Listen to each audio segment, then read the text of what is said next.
உங்களுக்கு யாருக்காவது தெரிஞ்சா சொல்லுங்க. என் குழந்தைக்கு வந்து 3 1/2 மாசம் ஆகுது. காலையில எல்லாமே நார்மலா இருக்காங்க. எவ்வளோ நேரம் முழிச்சாலும் அழுகுறது கிடையாது. அவங்க பாட்டுக்கு விளையாண்ட்டு தான் இருக்காங்க. ஆனா ஈவினிங்க்கு அப்புறம் ஏன்னே தெரியல என்னால கண்ட்ரோலே பண்ண முடியாத அளவு அவங்க அழுதுட்ருக்காங்க. நானும் ஃபீடிங் பத்தலனா ஃபீடிங் குடுக்குறேன். எவ்வளவோ தோள்ல போட்டு சமாதானப்படுத்தினாலும் கொஞ்சம் அழுதுட்டே தான் இருக்காங்க. இது கோலிக் பெயினுன்னு சொல்றாங்க. ஒரு வாட்டி கோலிக் பெயினுக்கு வந்து டானிக் குடுத்தாங்க டாக்டர். நான் அதையுமே குடுத்து பார்த்துட்டேன். பட் அவங்க வந்து அழுகைய நிப்பாட்டுற மாதிரியே எனக்கு தெரியல.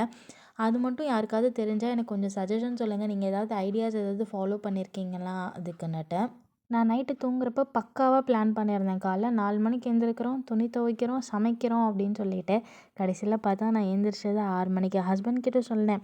நைட்டு நான் 4:30க்கு எல்லாமே எழுப்பி விட்டுருங்க. நான் கடகடன்னு வேலை பார்க்கணும், சமைக்கணும் அப்படின்னுட்டு. அவர் எவ்வளவோ எழுப்பி விட்டுட்டே இருக்காரு. நான் எந்திரிக்கவே இல்ல. நல்லா தூங்கிட்டேன். அப்புறம் திடீர்னு நான் எந்திரிச்ச டைம் பார்த்தா மணி 6. தண்ணி வர நாள் வேறயா காலையில. அதனால சரி மிஷினில வந்து ஃபஸ்ட்டு துணிய போட்டுட்டு மத்த வேலையெல்லாம் பார்க்கலான்னு மிஷினில தான் துணி போட்டேன். ஏன்னா வெளி வேலை முடிச்சிட்டோன்னா வீட்டுக்குள்ளே வந்து தம்பி இருக்கான். ஸோ நம்ம பார்த்துக்கலாம். ஹஸ்பண்ட் இருக்கிறப்பவே வெளி வேலையை முடிச்சுட்டு நான் கடகடன்னு வீட்டுக்குள்ளே வந்துடுவேன் நான். இன்றைக்கி தம்பிக்கு வந்து தலைக்கு ஊத்துறோம். அதனால் வந்து ஆலத்தி எடுப்பாங்க. வெத்தலை, சுண்ணாம்பு, அதுக்கப்புறம் மஞ்சள், வரமிளகாய் இதெல்லாமே தட்டில் போட்டு தம்பிக்கு வந்து தண்ணி குளிக்க வைக்கிறோம்ல, அந்த தண்ணியே வச்சு ஆலத்தி எடுத்து அதை வாசலில் ஊற்றுவாங்க. இது என்ன பழக்கம்னு எனக்கு தெரியல. அதுக்கப்புறம் வந்து தவளைப்பொடின்னு ஒரு பொடி யூஸ் பண்ணுறோம். அது வந்து குழந்தைக்கு சோப்பெல்லாம் போட்டதுக்கப்புறம் உடம்புக்கு தேய்ச்சி குளிப்பாங்க. ஏன்னா வந்து குழந்தை நலுங்காமல் இருக்கணும்னா.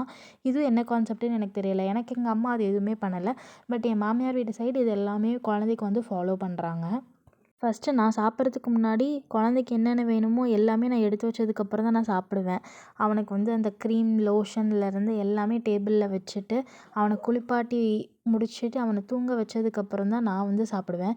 நேற்று வச்ச சாப்பாடு கொஞ்சம் மீதி இருந்துச்சு. சரி அதையே பழையதா கரைச்சி குடிச்சிக்கலான்ட்டு நான் கரெக்டாக சாப்பிட்றப்போ மணி 11:15ங்க.